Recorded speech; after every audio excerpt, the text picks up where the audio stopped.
اللبن الرايب وانت قاعده زعلانه؟ لا بجد زعلانه، ده اللبن الرايب ده بيتعمل بيه احلى معجنات، وبالذات بقى كمان القرص الجميله الناعمه دي.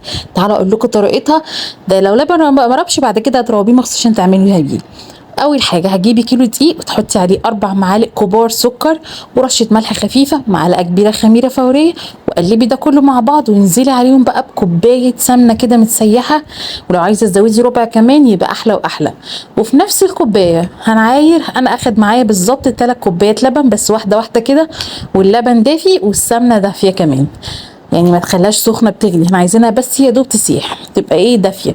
بعد بقى لما اخد معايا 3 كوبايات لبن عجنته حلو وسبته يخمر. بعد ما خمر زي ما انتم شايفين خمر كويس جدا، جبت سيحت معلقه سمنه كبيره على ربع كوبايه لبن وقلبتهم مع بعض. وبعد كده بقى بدات اقطع العجينه بتاعتي، يعني انا بعملها حجم صغير، بحبهم يبقى حجمهم صغير، عايزه تكبري براحتك، تبطيطه خفيفه كده. وابدا بقى ادهن وشهم بالخليط اللي احنا عملناه مع بعض، السمنه واللبن. انا بسيبها ترتاح بعد التقطيع كده، يعني حوالي بس ايه 10 دقايق. وبعدين وشها بالخليط اللي احنا عملناه من اللبن الرايب والسمنه، بدخلها فرن متسخن حلو جدا وعلى نار عاليه كمان، عشان احسن نتيجه تاخديها يبقى لازم الفرن عالي ومتسخن كويس. عجبك الفيديو ما تنسيش بقى اللايك يا حبيبه قلبي، شكرا قوي، السلام عليكم.